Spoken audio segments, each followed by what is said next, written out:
Bismillah ar-Rahman ar-Rahim. I begin in the name of Allah, the All Beneficent, the All Merciful. Tehzeeb al-Islam by Allama Muhammad Baqir Majlisi, Part 6. Importance of Nikah, advantages of living together with women, upbringing of children, and advantages of being friendly with them. The words living together with women or their synonyms used in this book mean the legitimate conjugal relations. First, importance of nikah and prohibition of celibacy and being hermit. According to a reliable tradition from Imam Ja'far as-Sadiq, peace be upon him, it is stated that keeping a woman dear was the etiquette of the Prophet. He also emphasized that there can be no progress in the faith of any brother mu'min unless he loves his woman. He also stated that those who love their woman have more of faith.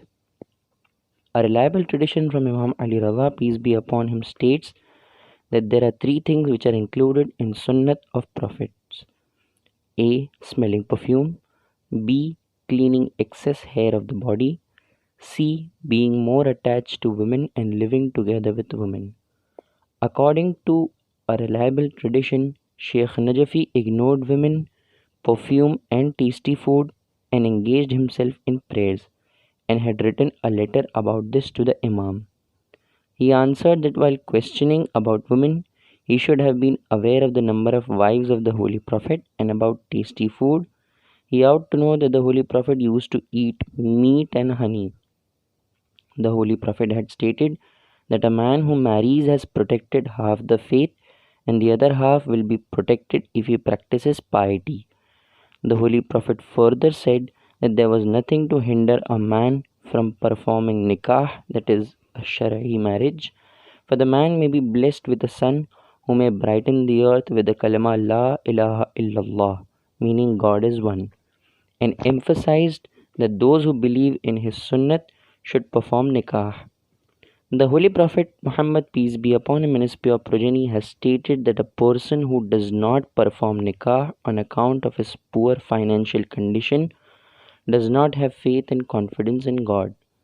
God says, if they be needy, Allah out of His grace will make them free from want.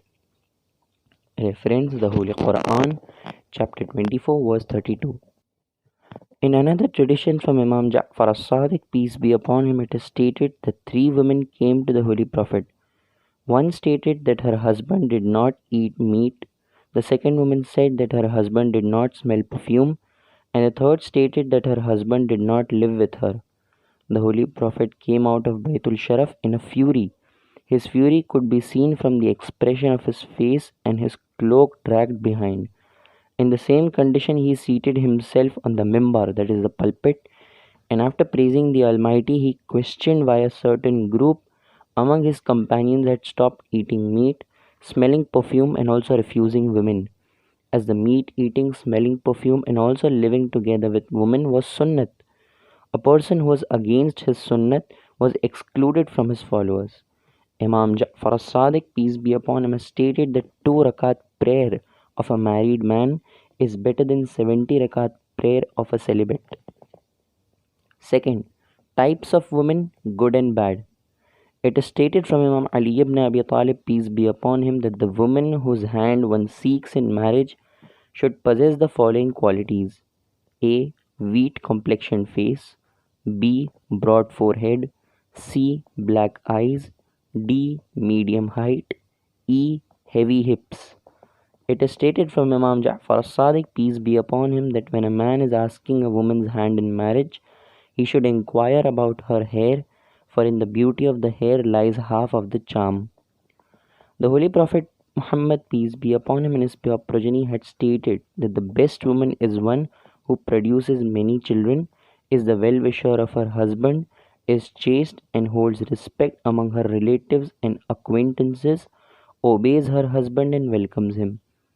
A man told Holy Prophet Muhammad, peace be upon him, and his pure progeny, that his wife welcomes him when he enters the house, and comes to the door when he leaves, and when he is worried, tells him that if he is worried about daily living, then the Almighty God looks after it, And if he is worried about salvation, then wishes that God make him care more for his salvation.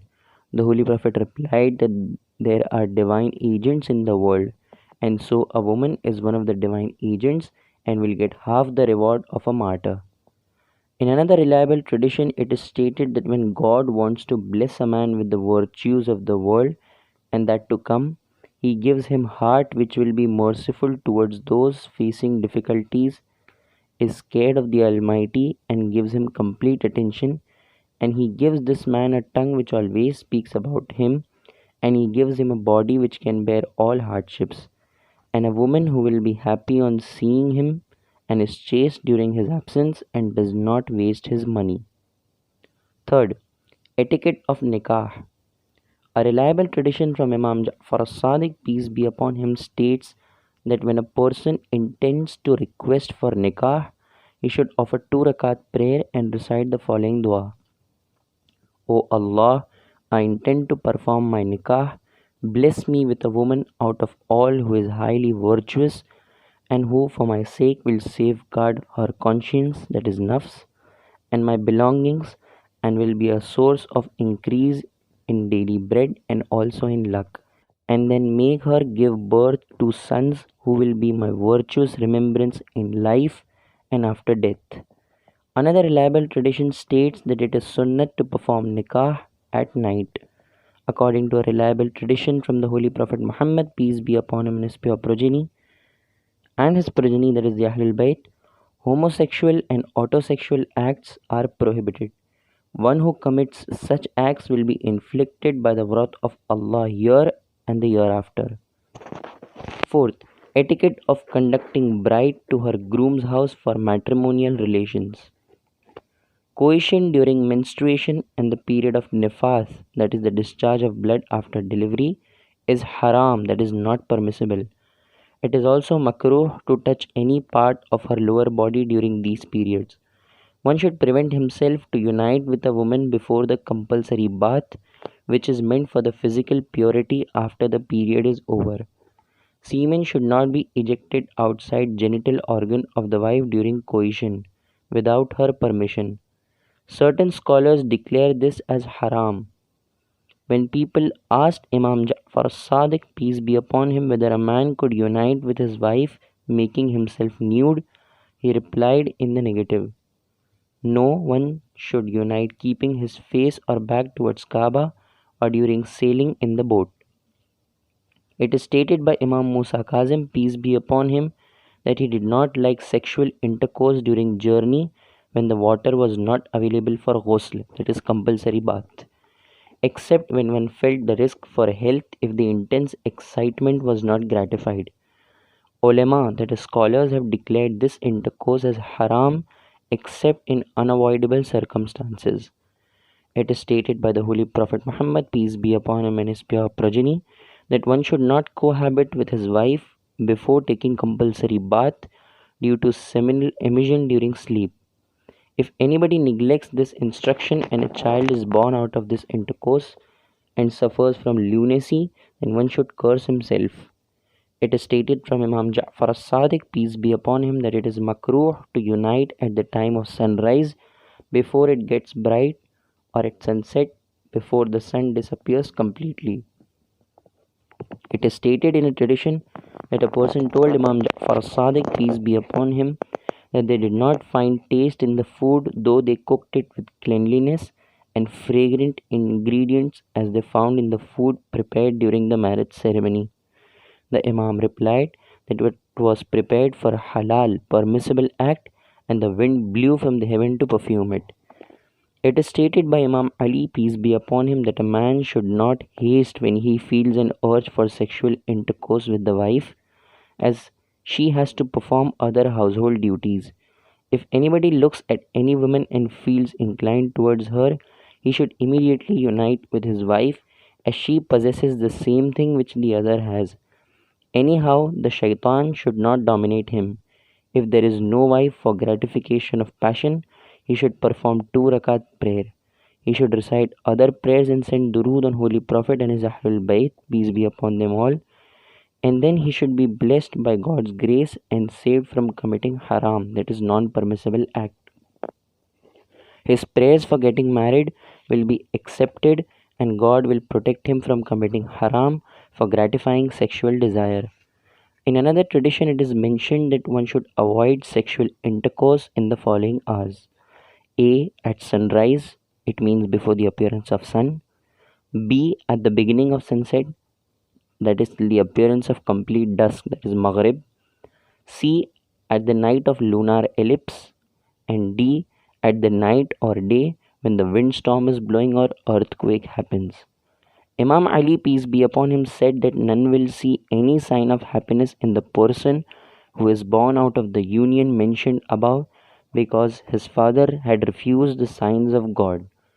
It is stated in another tradition that one should not unite with his wife before taking out the ring which is engraved with holy names or naqsh. Fifth, prayers and supplications on the first night when the bride is conducted to groom's house for matrimonial relations and at the time of living together. It is stated from Imam Muhammad al-Baqir, peace be upon him, that when one conducts his bride to his house, he should direct her to perform wudu, that is ablution, and 2 rakat namaz, and the groom also should perform 2 rakat namaz after wudu. Thus, one should pray to the Almighty Allah and recite durood for the Holy Prophet and his Ahlul Bayt, and recite all ladies who have accompanied the bride to groom's house to say Ameen. Then recite the following dua: O Allah, bless me with love, freedom, and happiness of this woman. Let me be in agreement with and keep thou forever love and kindness between us, as thou like what is right and dislike what is not permissible. Afterwards, Imam said, love is a gift from God and hatred is a gift from Shaitan. Shaitan wants that people should, however, refrain themselves from performing halal. In another tradition, Imam Ali, peace be upon him, has stated that if one wants to keep himself away from the influence of Shaitan at the time of coition, one should recite Bismillah and A'udhu Billah. Sixth, obligation of a wife towards husband and of a husband towards wife, that is, regulations about it. According to Imam Ja'far Sadiq, peace be upon him, a woman who displeases her husband and spends a night in the same condition will not have her prayers heard until she is on good terms with her husband. And a woman who will apply perfume for men other than her husband will not have her prayers accepted. The Imam has stated that the deed of 3 people does not reach the heavens: a slave who has run away from his master, a woman whose husband is displeased with her, and one who has worn a dress displaying his pride. A woman should not prolong her prayer in order to prevent her husband from satisfying his sexual desire. When the husband calls his wife for sexual satisfaction, but she delays and the husband goes to sleep, then the angels will curse her till the husband is awake.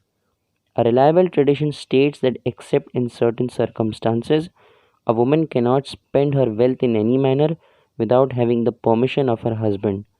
Those exceptional circumstances are Hajj, Zakat, and helping parents and one's poor relatives. According to Imam Ja'far Sadiq, peace be upon him, if a woman says to her husband that she has seen no kind act on his part, then all the rewards of her good deeds disappear. It is stated in many reliable traditions that the husband is bound to provide sufficient food and clothes to his wife and forgive her mistake. In another tradition, it is stated that the husband should not be harsh to his wife but should supply her every day with a sufficient quantity of oil. She should be provided with meat once in 3 days. Henna and vasma, whatever she is used to, be provided to her once in every 6 months. He must also provide her with at least 4 complete sets of clothing, 2 for winter and 2 for summer. One should keep her hair oil, vinegar, and olive oil in the house. The Holy Prophet Muhammad, peace be upon him, and his pure progeny, has stated that the best among men is one who treats his wife the best. His wife and children are his prisoners, and God is happy with those who treat their prisoners well. In connection with the wife's rights over husband, one should know that it is wajib, that is compulsory, that a husband should unite with wife once in 4 months. if he is at home and has no legitimate reason to abstain from it. One should live together with wife at night, making equal arrangements of living together with other wives when he has more than one. A group of ulama believes that each night should be reserved for each wife when there are more than one wife. Sleeping with the wife does not necessarily mean coition. It is a common saying among the ulama that when one marries another virgin, then he should reserve 7 successive nights for her, and if she is not a virgin, then 3 successive nights.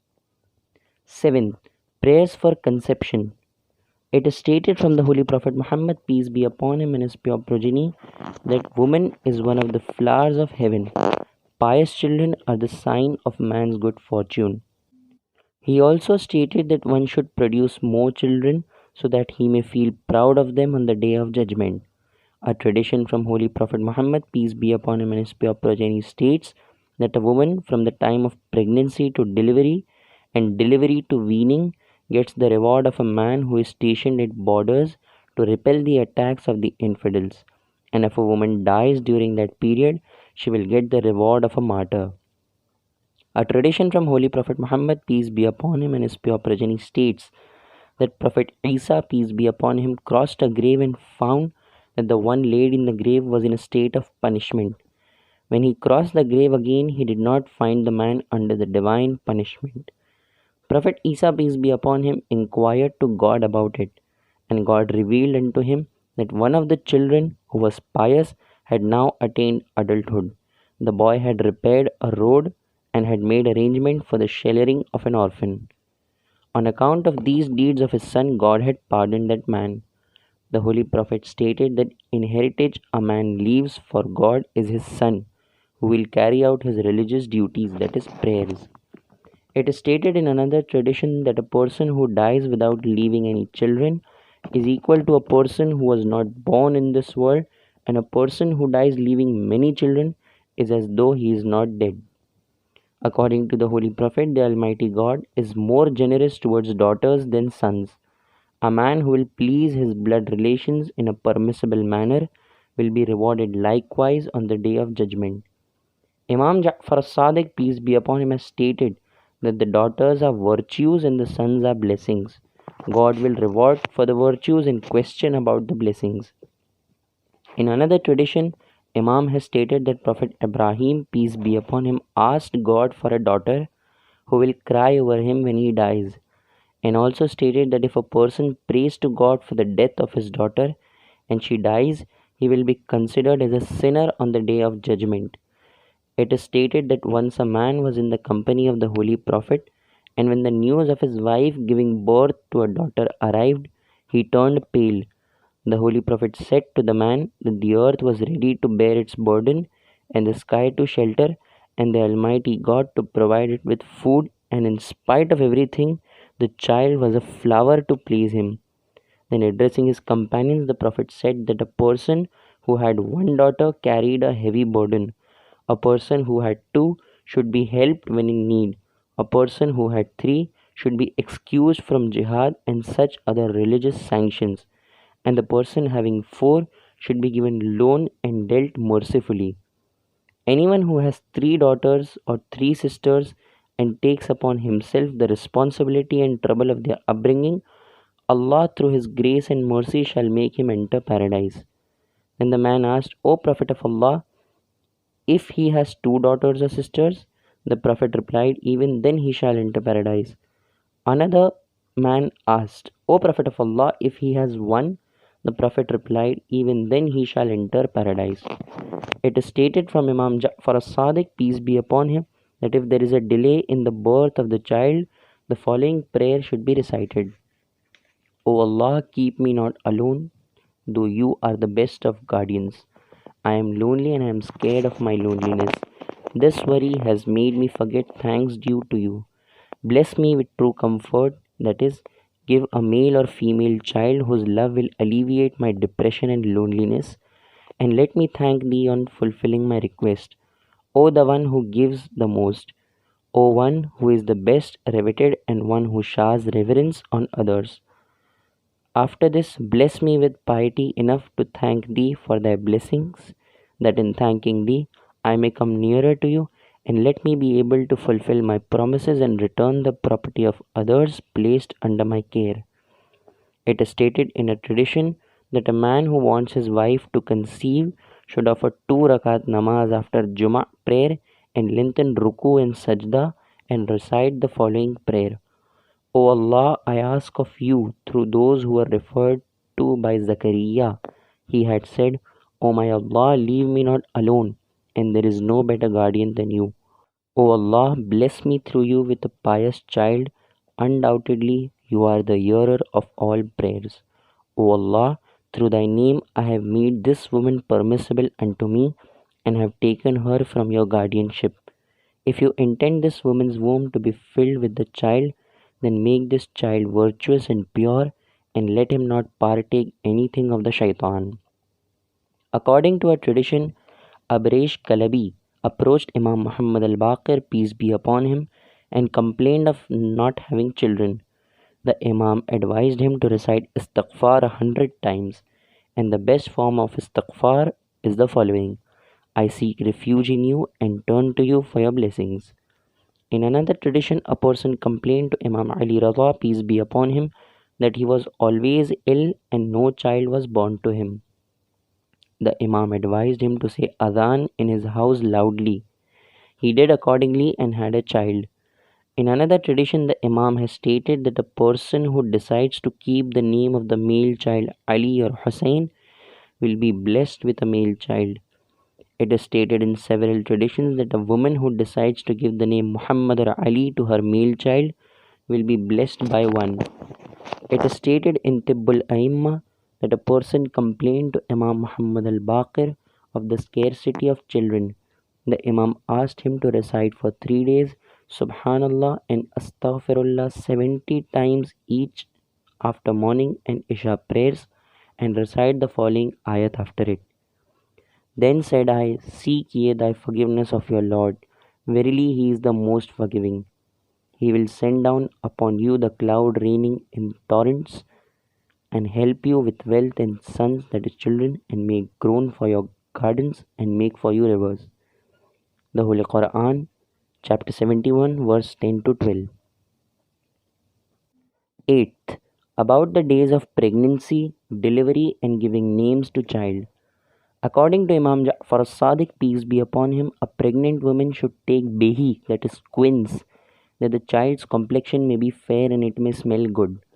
According to the Holy Prophet Muhammad, peace be upon him, and his pure progeny, a woman should take fresh dates after childbearing, as the Almighty God had ordered Lady Maryam, the mother of Jesus, peace be upon her, to take fresh dates at the time of the birth of Prophet Isa.